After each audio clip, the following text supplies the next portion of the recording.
Hello students, Gauss की प्रमेय के अनुप्रयोग जो कर रहे हैं उसकी श्रृंखला में आज अपन अगला अनुप्रयोग करने वाले हैं। वह है एक समान रूप से आवेशित किसी गोलीय कोश के कारण विद्युत क्षेत्र। विद्युत क्षेत्र की तीव्रता हमको ज्ञात करनी है, तो हमने कैसे कैसे ज्ञात की थी। तो विद्युत क्षेत्र की तीव्रता हमने निकाली थी सबसे पहले किसी रेखीय आवेश के कारण, मतलब एक तार के कारण विद्युत क्षेत्र की तीव्रता निकाली थी। उसका दूसरे अनुप्रयोग में हमने किया था एक परत के कारण विद्युत क्षेत्र की तीव्रता, और तीसरा किया था किसी चालक प्लेट के कारण विद्युत क्षेत्र की तीव्रता। आज हम निकाल रहे हैं किसी गोलीय कोश के कारण विद्युत क्षेत्र की तीव्रता। तो पहली बात कि गोलीय कोश होता क्या है। तो कोश का मतलब है केवल और केवल आवरण, यानी खोल, कवर। तो कोई गोला है, उसका कवर है, रैपर है। आप खोखला गोला भी इसको मान सकते हैं, लेकिन खोखला गोले और रैपर में जो बेसिक डिफरेंस है, अंतर है, वो ये है कि बहुत पतली जिसकी परत है, ऐसा अगर हम खोल बनाते हैं, ऐसा कोई कवर बनाते हैं, उसको कहते हैं गोलीय कोश। तो हम एक गोलीय कोश के बारे में विचार करते हैं। एक हमने गोला लिया, खोखला गोला। गोलीय कोश किसी न किसी एक चालक पदार्थ का बना हुआ है, समान रूप से आवेशित है। तो सारा का सारा आवेश कहाँ पर आ जाएगा, इसकी सतह पर। जो भी आवेश आएगा वो कहाँ पर वितरित हो जाएगा, इसकी सतह पर वितरित हो जाएगा। हमने मान लिया आवेश घनत्व सिग्मा है, क्योंकि जो आवेश घनत्व कहाँ है, इसकी पृष्ठ पर है। गोले का केंद्र हमने माना O है, और गोले की त्रिज्या हमने मान ली कैपिटल R है। तो R त्रिज्या का एक गोलीय कोश है, एक समान रूप से आवेशित है, और उसका आवेश घनत्व है सिग्मा। हमें इस गोलीय कोश के कारण, इस गोलीय कोश के केंद्र O से स्मॉल r दूरी पर कोई बिंदु है जहाँ पर विद्युत क्षेत्र की तीव्रता की गणना करनी है। तो कहाँ पर विद्युत क्षेत्र ज्ञात करना है, गोले के केंद्र से स्मॉल r दूरी पर। अब केंद्र से स्मॉल r दूरी हमको पता करनी है। त्रिज्या दे रखी है हमको कैपिटल R, हमको पता करना है स्मॉल r। तो यहाँ पर तीन संभावनाएं हैं स्मॉल r की। तो क्या क्या संभावनाएं हो सकती है। एक संभावना है कि स्मॉल r का मान गोले की त्रिज्या कैपिटल R से बड़ा है। दूसरी संभावना क्या हो सकती है कि स्मॉल r का मान कैपिटल R के बराबर है। और तीसरी संभावना क्या हो सकती है कि स्मॉल r का मान कैपिटल R से छोटा है। तो greater than R equal to R और लेस देन कैपिटल R। पहली स्थिति होगी तो बिंदु कहाँ पर होगा, वो होगा गोले के बाहर। दूसरी स्थिति होगी तो कहाँ पर होगा, इसके गोले की सतह पर। और तीसरी स्थिति होगी तो कहाँ पर होगा, गोले के अंदर। बिंदु P कहाँ कहाँ संभावना है उसकी, तो उसके बारे में विचार किया। तो तीन स्थितियाँ संभव है यहाँ पर। तो तीन स्थितियाँ क्या क्या हैं। अगर स्मॉल r जो दूरी है वो त्रिज्या कैपिटल R से अधिक है, तो बिंदु गोले के बाहर पहुँच जाएगा। उसके बराबर है तो गोले की सतह पर आ जाएगा, और उससे कम है, छोटा है, तो गोले के अंदर आ जाएगा। तो इन तीन संभावना है, इन तीनों संभावनाओं के बारे में हम विचार करते हैं। तो तीनों संभावनाओं के बारे में विचार करते हैं। तो सबसे पहली जो स्थिति है, पहली संभावना है, उसको देखते हैं। तो पहली स्थिति क्या है, small r greater than capital R। अर्थात बिंदु कहाँ पर स्थित है, तो बिंदु स्थित है गोले के बाहर। तो पहला केस क्या हो जाएगा, गोलीय कोश के बाहर।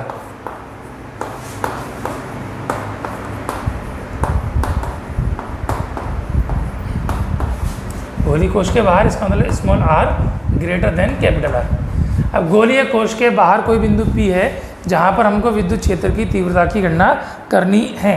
किसका उपयोग कर रहे हैं, तो उपयोग कर रहे हैं हम गॉस की प्रमेय का। तो गॉस की प्रमेय का उपयोग करते हुए हमको काम करना है।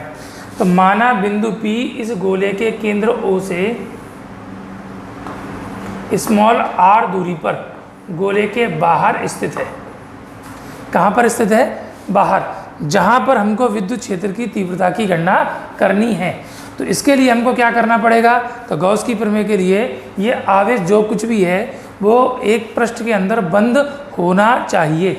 तो इस आवेश को बंद करेंगे, तो गोले को बंद करने के लिए चारों ओर हमको क्या करना पड़ेगा, एक गोला मानना पड़ेगा, गोलीय पृष्ठ। तो एक गोलीय आवरण की कल्पना करते हैं इसके चारों ओर। ऐसा आवरण जो बिंदु P से होकर जाए, कहाँ से होकर जाए, बिंदु P से, और उसकी त्रिज्या कितनी हो, स्मॉल r। तो स्मॉल r त्रिज्या के एक गोलीय आवरण की हम कल्पना करते हैं जो बिंदु P से होकर गुजरता है। अब ऐसी स्थिति में ये जो बंद हमने आवरण मान रखा है, बंद गोला मान रखा है या गोलीय कोष मान रखा है, उसके अंदर ये सारा का सारा आवेश उपस्थित आ जाएगा, तो ऐसी स्थिति हम गॉस की प्रमेय लगा सकते हैं। तो माना बिंदु P जो गोले के केंद्र से स्मॉल r दूरी पर गोलीय कोष के बाहर स्थित है, जहाँ पर हमको विद्युत क्षेत्र की तीव्रता की गणना करनी है। इसके लिए हम क्या काम करेंगे कि O को केंद्र मानकर स्मॉल r त्रिज्या का एक गोलीय पृष्ठ खींचते हैं, एक गोलीय पृष्ठ की कल्पना करते हैं जो बिंदु P से होकर गुजरता है। और ऐसे काल्पनिक गोलीय पृष्ठ को क्या कहते हैं? तो कोई भी पृष्ठ जिसकी हम कल्पना करते हैं गॉस की प्रमेय का सत्यापन करने के लिए, ऐसे काल्पनिक पृष्ठ को क्या कहते हैं? तो पहले आपको नाम बताया था, तो ऐसे पृष्ठ को कहते हैं गॉसियन पृष्ठ। क्या कहते हैं? तो गॉसियन पृष्ठ। तो ये एक गॉसियन पृष्ठ है जहाँ से हमको विद्युत क्षेत्र की तीव्रता ज्ञात करनी है। तो इसके लिए हम इस पर एक छोटा सा क्षेत्रफल की कल्पना करते हैं। ये इसका जो क्षेत्रफल है, इसका अल्पांश हमने मान लिया dA है और इसकी दिशा तल के लंबवत होगी, तो ये हो गया dA वेक्टर। आवेश के कारण जो विद्युत क्षेत्र होगा मिलाने वाली रेखा के अनुदिश, प्लस आवेश है तो ये बाहर की ओर, तो ये विद्युत क्षेत्र हमने मान लिया यहाँ पर E वेक्टर है जिसकी दिशा कैसी है? लंबवत बाहर की ओर।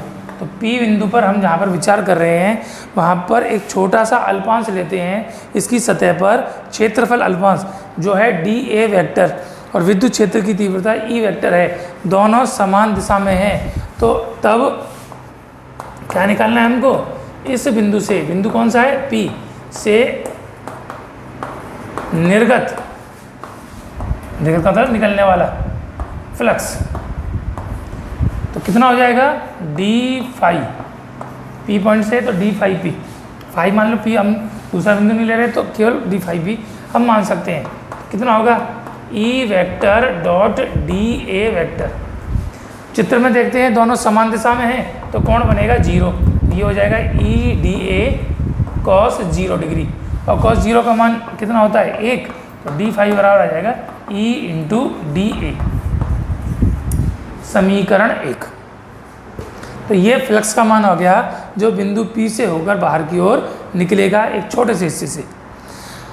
चूंकि बिंदु P इस गोलीय जो हमने गॉसियन पृष्ठ माना उसकी सतह पर है और पूरा का पूरा गॉसियन पृष्ठ एक समान रूप से है, क्योंकि त्रिज्या बराबर है, आवेश से उसकी दूरी एक समान है, तो सभी से फ्लक्स का मान एक समान होगा तो टोटल वैल्यू निकालेंगे। तो उसके लिए हमको क्या करना पड़ेगा?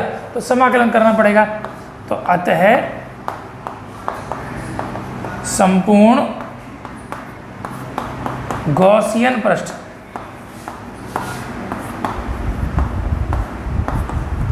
से निर्गत कुल विद्युत फ्लक्स संपूर्ण से निकालेंगे तो नेट फ्लक्स कितना हो जाएगा? तो वो निकालना है तो उसको हम बोलते हैं फाई, और फाई का मान बंद समाकलन d फाई। d फाई का मान हमारे पास समीकरण 1 में है, समीकरण माने या ना माने कोई बात नहीं है। तो ये जो हमारे पास मान है वो कितना है? तो वो है E into dA। E constant है, बाहर चला गया, बंद समाकलन dA। अब समाकलन हमको किसका करना है? तो समाकलन करना है इस छोटे से क्षेत्रफल का। छोटा सा हिस्सा है, कहाँ पर है? इस गॉसियन पृष्ठ पर है, इस गोलीय पृष्ठ पर है जिसकी त्रिज्या r है, इसका एक छोटा सा हिस्सा है। समाकलन करेंगे, इसका मतलब पूरा का पूरा क्षेत्रफल, और पूरा का पूरा क्षेत्रफल किसका आ जाएगा? इस गोले का। और ऐसा गोला जिसकी त्रिज्या कितनी है? स्मॉल r, तो इसका मान कितना होगा? तो देखिए, तो चूंकि बंद समाकलन dA बराबर गॉसियन पृष्ठ का कुल क्षेत्रफल, तो 4 पाई r स्क्वायर। गोले का क्षेत्रफल कितना होता है? तो 4 पाई r स्क्वायर, त्रिज्या उसकी स्मॉल r है तो 4 पाई स्मॉल r स्क्वायर। ये हमने वैल्यू कैलकुलेट कर ली। तो इसकी सहायता से अब हम वैल्यू पुट करेंगे यहाँ पर, तो क्या मिलेगा? अतः फाई बराबर, तो फाई का मान कितना हो जाएगा? E into 4 pi small r square. ये हमने मान लिया समीकरण 1। तो इस गॉसियन पृष्ठ से जो फ्लक्स गुजरेगा, छोटे से बिंदु से हमने फ्लक्स निकाल लिया, उसका ED आया, तो पूरे गोले से कितना आएगा? तो इसके समाकलन के बराबर उसका मान आ गया E इंटू 4 पाई r स्क्वायर। बात समझ में आ गई? अब हमको क्या काम करना है? हमको इसमें E की गणना करनी है, इसका उपयोग करना है तो गॉस की प्रमेय का। तो परंतु गॉस की प्रमेय से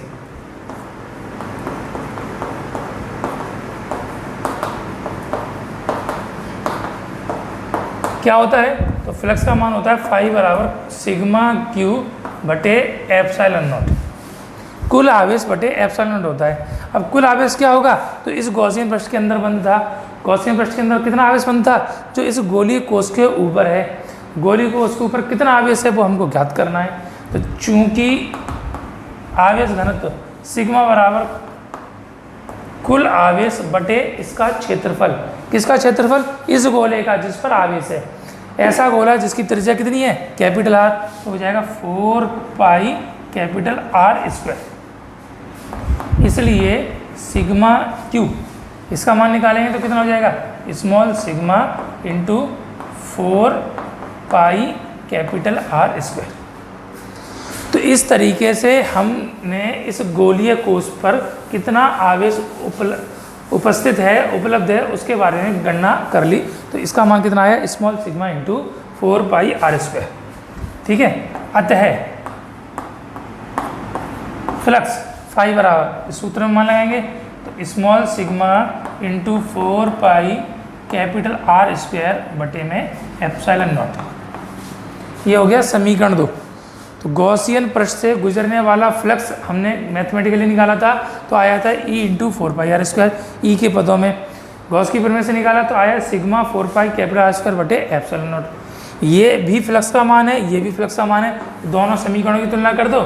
तो समीकरण 1 व 2 से इनको कंपेयर करते हैं, तुलना करते हैं, तो दोनों के LHS बराबर है, तो दोनों के RHS बराबर हो जाएंगे। तो RHS कितना है, E into 4 pi capital R square बराबर सिग्मा इंटू 4 पाई, यहाँ पर तो स्मॉल आर है, 4 पाई स्मॉल आर स्क्वायर, यहाँ पर 4 पाई कैपिटल आर स्क्वायर बटे में एप्सिलॉन नॉट। तो E बराबर कितना हो जाएगा, sigma into 4 pi capital R square बटे 4 pi small R square into epsilon naught. 4 pi से 4 पाई कट गया, क्या बचा, तो E बराबर हमारे पास बचा सिग्मा कैपिटल आर स्क्वायर, तो ऊपर बचा, नीचे बचा epsilon naught into small R square. ये विद्युत क्षेत्र गोलीय कोष के बाहर है, यानी एक्सटर्नल पॉइंट पर है, तो इसको ई एक्सटर्नल कह सकते हैं। बाह्य बिंदु पर विद्युत क्षेत्र की तीव्रता मात्रक न्यूटन प्रति कूलम। ठीक है, सदिश रूप में निकालेंगे इसको, तो सदिश रूप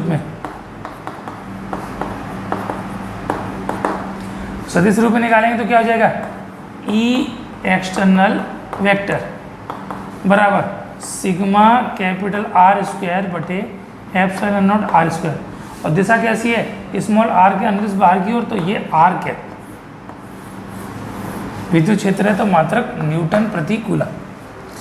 तो जो गोलीय कोष है उसके कारण गोले के केंद्र से बाहर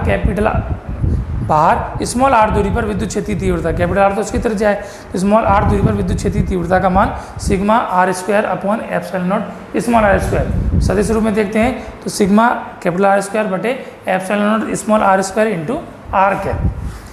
लेकिन अगर यहाँ पर आपको आवेश दिया जाए कि गोले पर आवेश कुल इतना है, कुल आवेश है, तो उस स्थिति में हम क्या काम करेंगे, तो उस स्थिति में आवेश का मान देखते हैं, आवेश के पदों में इसकी गणना करते हैं। तो यदि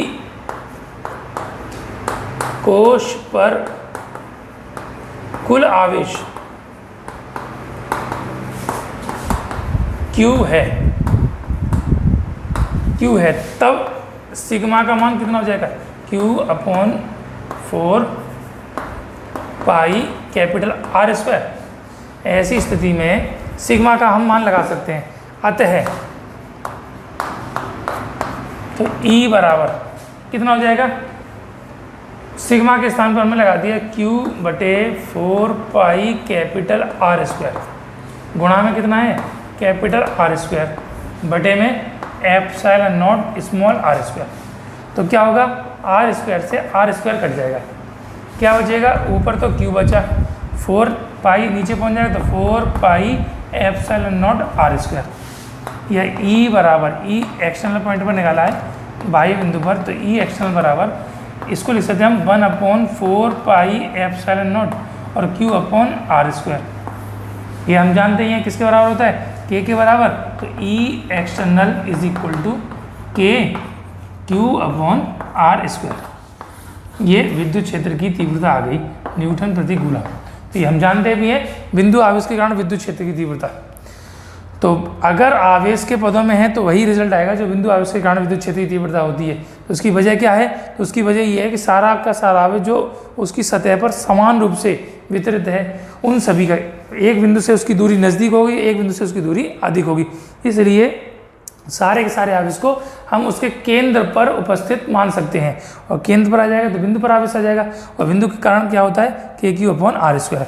सदिश रूप में देखेंगे तो क्या हो जाएगा? E vector is equal to K Q upon R square R cap. तो ये विद्युत क्षेत्र की तीव्रता हो गई किसके कारण? गोलीय कोश के कारण। कहाँ पर? गोलीय कोश के केंद्र से स्मॉल आर दूरी पर गोलीय कोश के बाहर किसी बिंदु पर उपस्थित जो कोई बिंदु पी है वहाँ पर विद्युत क्षेत्र की तीव्रता। ठीक है, ये कैलकुलेशन चाहते तो हम डायरेक्ट भी यहाँ से कर सकते थे। तो सिग्मा क्यू की जगह क्यू लगा दो केवल, तो क्यू लगा दोगे तो कितना हो जाएगा? 5 बराबर क्यू अपॉन एप्सिलॉन नॉट। तुलना करेंगे ई इंटू 4πr स्क्वायर और Q upon epsilon naught. 4πr square नीचे आ जाता तो 1/4π epsilon naught Q upon R square, ये रिजल्ट आ जाता। तो ये हो गया पहला केस किसके कारण? गोलीय कोश के कारण गोलीय कोश के बाहर किसी बिंदु पर उपस्थित विद्युत क्षेत्र की तीव्रता। दूसरा केस, इसका जो केस है वो क्या है? पहला क्या था कि स्मॉल आर का मान कैपिटल आर से अधिक है। अब स्मॉल आर का मान कैपिटल आर के बराबर है। बराबर है तो बिंदु कहाँ पर आएगा? उसकी सतह पर आएगा। तो यदि कैसी लगी लिखते हैं? गोलीय कोश की सतह पर, गोलीय कोश की सतह पर निकालेंगे तो R is equal to capital R. अगर बिंदु P गोले के सतह पर स्थित है तो ये जो गोलीय कोश हमने माना था समान रूप से आवेशित, और इसकी सतह पर अगर हम कल्पना करते हैं बिंदु P उपस्थित है, बिंदु P यहाँ पर उपस्थित है, तो केंद्र से इसकी दूरी त्रिज्या r के बराबर हो जाएगी। इसके अलावा किसी भी प्रकार का कोई परिवर्तन नहीं होगा। स्मॉल r का मान कितना हो जाएगा? Capital R। तब E कहाँ पर आएगा? सरफेस पे। कितना हो जाएगा? सीधा सीधा हम गणना करेंगे तो कितना आता? सिग्मा कैपिटल R स्क्वायर बटे में एप्सिलॉन नॉट, और स्मॉल r का मान कितना है? Capital R। तो कैपिटल R स्क्वायर हो गया, R स्क्वायर से R स्क्वायर कट गया, तो E सरफेस का मान आ जाएगा सिग्मा अपॉन एप्सिलॉन नॉट। विद्युत क्षेत्र है तो मात्रक न्यूटन प्रति कूलम, अथवा क्यू के पता में निकाला था तो E सरफेस बराबर आ जाएगा के Q upon capital R square. हमने स्मॉल r की जगह क्या लगाना है? कैपिटल R लगाना है, तो न्यूटन प्रति कूलम। तो ये हो गया विद्युत क्षेत्र की तीव्रता जब बिंदु P कहाँ पर उपस्थित है? इसके सतह पर उपस्थित है। अंतर क्या आएगा? केवल और केवल दूरी बदल रही है। पहले आप r दूरी बाहर ले रहे थे, अब r दूरी आपने सतह पर ली। आप चाहो तो डेरिवेशन भी कर सकते हो। इस पर हमने कोई क्षेत्रफल मान लेंगे, dA वेक्टर, ये E वेक्टर, गणना करेंगे तो E इंटू 4π कितना लगेगा? यहाँ पर कैपिटल R स्क्वायर हो जाएगा, यहाँ कैपिटल R है ही ऑलरेडी, तो कैपिटल R से कैपिटल R कट जाएगा, तो कितना आ जाएगा? Sigma upon epsilon not. ठीक है, सदिश रूप में देखेंगे तो ES वेक्टर यहाँ लगाया तो सिग्मा अपॉन एप्सिलॉन नॉट, इसकी दिशा कैसी है? n कैप, और यहाँ लगाएंगे तो ES vector is equal to K Q upon R square, इसकी दिशा r कैप कर दो या n कैप कर दो। लंबवत है, r कांस्टेंट है, इसलिए हम r कैप भी लगा सकते हैं और n कैप भी लगा सकते हैं। ये विद्युत क्षेत्र की तीव्रता होगी इसका दूसरा केस, न्यूटन पर कूलम। तीसरी स्थिति इसकी है, वो हमको कहाँ निकालना है? हमको निकालना है तीसरी स्थिति में इस गोलीय कोश की अंदर। बहुत समझ लीजिए आप, गोलीय कोश के अंदर अगर बिंदु उपस्थित है तो क्या उसमें परिवर्तन आएगा। तो तीसरी स्थिति है गोलीय कोश के अंदर, इसका मतलब R less than capital R. तो जब ये दूरी है वो त्रिज्या आर से छोटी है, इसका अर्थ ये हुआ कि ये जो गोलीय कोश है जिसकी त्रिज्या हमने कैपिटल आर मानी है, इसकी अंदर आर दूरी पर है, तो हम जो बंद पृष्ठ मानते हैं वो कहाँ पर मानेंगे? स्मॉल आर दूरी पर। केंद्र ओ से स्मॉल आर दूरी पर कोई बिंदु पी है जहाँ पर हमको विद्युत क्षेत्र की तीव्रता की गणना करनी है। यहाँ पर विद्युत क्षेत्र ज्ञात करना है, तो यहाँ पर विद्युत क्षेत्र के लिए क्या आएगा? तो अभी सीधे सीधे हम करना चाहें तो सीधे सीधे कर सकते हैं, क्योंकि सारा का सारा आवेश गोलीय कोश की सतह पर उपस्थित है, अंदर कोई भी आवेश नहीं है, इसलिए अंदर कोई विद्युत क्षेत्र नहीं होगा। क्यों नहीं होगा? ये पिछले टॉपिक में हमने प्लेट के लिए पढ़ा था, तो प्लेट के बाहर तो विद्युत क्षेत्र है, प्लेट के अंदर विद्युत क्षेत्र नहीं है। हम चाहें तो प्रूफ भी कर सकते हैं, तो कैसे कर सकते हैं कि फाई का मान हमने जो निकाला था वो कितना आया था? E into 4 small R square, समीकरण 1। गॉस की प्रमेय से फाई का मान कुल आवेश बटे एप्सिलॉन नॉट। चूंकि इस गोले के अंदर कोई भी आवेश नहीं है, इसलिए आवेश का मान 0 अपॉन एप्सिलॉन नॉट, तो ये बराबर 0। समीकरण 2 1 व 2 से कंपेयर करेंगे तो E internal into 4 R small R square बराबर 0, तो E इंटरनल का मान कितना हो जाएगा? 0। अर्थात गोलीय कोश के अंदर कोई भी विद्युत क्षेत्र उपस्थित नहीं होता है। वजह क्या है? कि अंदर कोई आवेश नहीं है, इसलिए अंदर किसी प्रकार का कोई विद्युत क्षेत्र नहीं होगा। तो ये हो गया आपके गोलीय कोश के कारण विद्युत क्षेत्र की तीव्रता। अब अगर हम इसको ये मान के चलें कि खोखला गोला दिया जाए या चालक गोला दिया जाए, खोखला है और भले ही ठोस है लेकिन चालक है। खोखला गोला तो गोलीय कोश जैसे व्यवहार कर रहा है, अंदर कोई आवेश नहीं है। लेकिन अगर गोला चालक है और ठोस है, उस स्थिति में भी यही रिजल्ट आएंगे। क्यों रिजल्ट आएंगे? तो रिजल्ट का बाहर तो वही है, टोटल आवेश बटे एप्सिलॉन नॉट। जब उसकी सतह पर लेंगे तो दूरी का मान बदल के कैपिटल आर के बराबर हो जाएगा। लेकिन जैसे ही अंदर जाएंगे तो चालक की विशेषता क्या होती है? तो चालक उस पदार्थ को कहते हैं जिस पर आवेश गति करता है, और गति करते करते कहाँ जाएगा? तो गति करता हुआ उसकी सतह पर आ जाएगा, अंदर कोई भी आवेश उपस्थित नहीं होगा। जब अंदर आवेश का मान 0 है, तो अगर हम यहाँ पर गोलीय कोश के स्थान पर चालक गोला ले लें, चाहे वो ठोस है चाहे वो खोखला है, तो यही रिजल्ट आएगा जो हमने गोलीय कोश के लिए निकाले हैं। वजह क्या है? वजह अभी बताया कि चालक का मतलब होता है जिस पर आवेश गति करता है, और गति करते करते आवेश कहाँ जाएगा? उसकी सतह पर जाएगा। सतह पर जाएगा तो अंदर कोई आवेश नहीं होगा, तो अंदर का रिजल्ट वही और बाहर के रिजल्ट वैसे के वैसे आएंगे ही। ठीक, तो ये हो गया किसी गोलीय कोश के कारण विद्युत क्षेत्र की तीव्रता। अब हम इसका ग्राफी निरूपण और देख लें कि अगर हम इसका ग्राफ बनाते हैं तो क्या आएगा। ग्राफी निरूपण 3 स्थितियाँ हैं, तो 3 स्थितियों के आधार पर हम विवेचना कर रहे हैं। 3 स्थितियाँ क्या हैं? हमने निकाली है E इंटरनल का मान 0, E सरफेस का मान था सिग्मा अपॉन एप्सिलॉन नॉट या KQ upon R square. Sigma epsilon constant है, ऐसी R कांस्टेंट है, तो ये पूरी की पूरी वाली के वैल्यू कैसे हो जाएगी? एक कांस्टेंट हो जाएगी। और E एक्सटर्नल पॉइंट पर निकाला है तो आया है sigma capital R square upon epsilon naught R square या KQ अपॉन आर स्क्वायर। क्या है? दोनों का ही मतलब क्या होगा? दोनों का मतलब हुआ कि E proportional to 1 upon R square. दूरी r है, उसके वर्ग के कैसा है? व्युत्क्रमानुपाती। तो इनके आधार पर यदि हम ग्राफ खींचते हैं किस किस का? दूरी r के साथ विद्युत क्षेत्र की तीव्रता E का, ओ बिंदु यानी जो हम मूल बिंदु ले रहे हैं वो उसका गोले का केंद्र हो जाएगा। तो चूंकि हमने पढ़ रखा है कि केंद्र पर और अंदर इसका मान 0 होता है, तो अंदर 0 है।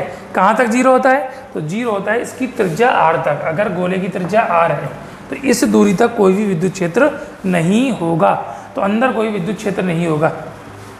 उसके बाद सतह पर जाकर इसका विद्युत क्षेत्र का मान हमको प्राप्त होगा, और सतह के बाहर जाने पर दूरी के वर्ग के व्युत्क्रमानुपाती है, यानी दूरी के मान का में वृद्धि होगी लेकिन तीव्रता का मान घटेगा।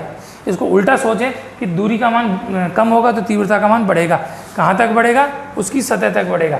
तो सतह पर इसका मान जो होता है वो मैक्सिमम होता है।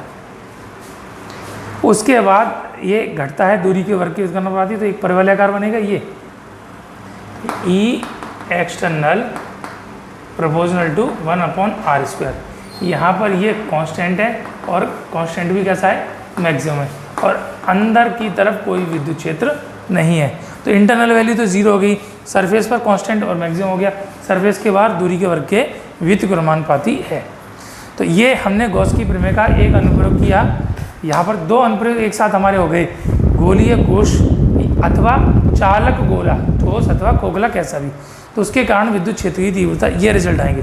अभी एक अनुप्रयोग और बचा है, वो है किसी ठोस अचालक गोले के कारण विद्युत क्षेत्र की तीव्रता, तो उसको अगले लेक्चर में अपन करने वाले हैं। Thank you.